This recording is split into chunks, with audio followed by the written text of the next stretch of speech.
Oh hey guys, Mr. Rommel here, and I'm at home just like you, and I'm here with my friend Pocket, and she's a good girl.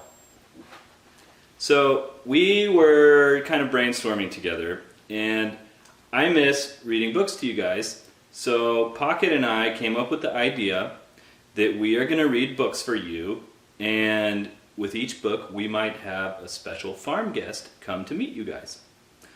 So what do you think, Puck? Should we read them the story that you chose? Okay. All right. Well, she chose a story called The Giant Who Was Afraid of Butterflies. Can you lie down? Good. The Giant Who Was Afraid of Butterflies. There used to be a cranky witch who lived at the top of a hill in a creaky old house with 11 black cats and any number of spiders and bats. In the valley below lived a huge giant whose thundering footsteps shook the ground when he walked around. The witch despised the giant because every time he went walking, the ground shook so much that bats kept tumbling from her ceiling and plopping into her lap or her soup. Sometimes the witch became so angry that she would leap onto her broom and streak down over the valley to scold the giant. But to the huge giant, the witch looked no bigger than a pesky mosquito buzzing around his head. He never paid much attention to her, and that made her angrier still. Finally, the witch decided to cast an evil spell on the giant. Far into the night, she stirred her bubbling pot and added witchy things like poison ivy and pig's toes and thistles. She muttered and cackled and screeched until at last the spell was ready. Then she rolled her eyes and croaked, "Boil and bubble, witch's brew, I'll fix that giant when I'm through. When I've cast my evil spell, tomorrow he won't see so well.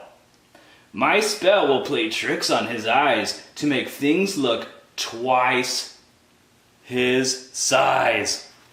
Yikes. Can you see the picture? Good.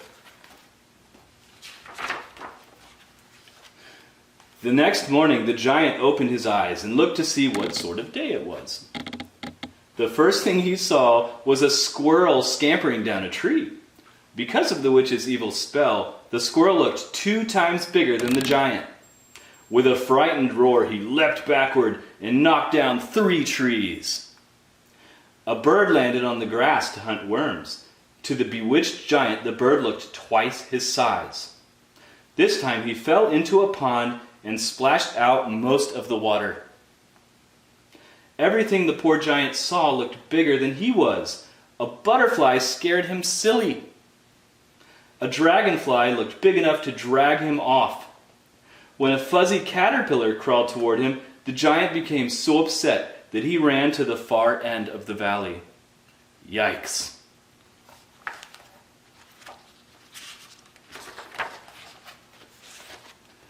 Just then, the cranky witch zoomed overhead, cackling, "How do you like my little magic spell?" She shrieked. "Now, perhaps you'll behave yourself and stop stomping around, shaking the ground and disturbing my supper." To the giant, the witch looked huge as she zipped around his head. Shaking with fright, he dashed out of his valley and around the far side of the hill to hide. It happened that a small village lay on the other side of the hill. A little boy from the village was walking down the road. When the giant saw the boy, he tripped over a farmer's barn and smashed it as flat as a dinner plate. "Don't hurt me," he cried. "You're bigger than I am." "That's silly," the boy said. "I'm only a little boy. You're a great big giant."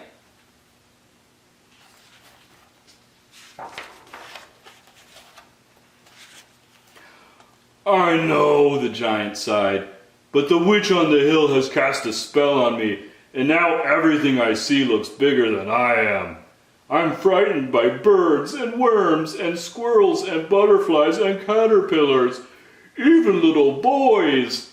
I don't know what I'm going to do."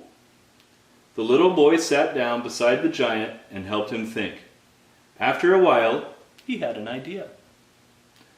"Maybe you need glasses," he told the giant. "If you wore my glasses, you could see things again the way they really are. Why don't you come to the village with me and ask the eye doctor to help you?" That idea pleased the giant very much. But as they walked along the road to town, a bee frightened him and he accidentally kicked over a windmill. A cow scared him so badly that he accidentally squashed a hen house. And a puppy frightened him into knocking down several lines full of clean clothes. "I think you better wait here," the boy told him. "I'll bring glasses to you." "All right," sighed the giant, "but do hurry." And he sat down beside the road and waited. Soon the boy returned, carrying a huge pair of glasses. "I hope they fit," he said. "They were the biggest ones I could get." The giant placed the glasses on his nose and squinted through them.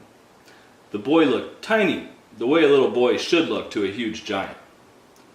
Birds looked no bigger than gnats. Trees looked no bigger than grass. The giant smiled a giant smile. "You're a good friend," he told the boy. "Now let's take a little walk up that hill." The giant carried the boy with him up to the witch's creaky old house. She was not at all pleased to see them coming. "Shoo!" she said. She shrieked, "Go away! Leave me alone!" But the giant wasn't frightened anymore. He picked up the witch's flying broom and snapped it between his fingers like a matchstick. With a scowl, he chased away all 11 cats. Then he let loose all the bats and spiders from the creaky old house. Finally, he snatched up the witch herself. "Are you ready to behave yourself?" he rumbled. "Oh, all right," she snapped. "You win. Put me down and I'll remove the spell." And she did. After that, the giant and the little boy often took long walks together up and down the valley. The giant's thundering footsteps still made the ground shake, and the cranky witch still sat in her creaky old house on the hill and muttered to herself. But when a bat plopped into her soup, she just helped it out. Never again did she try casting a spell on the little boy's giant friend.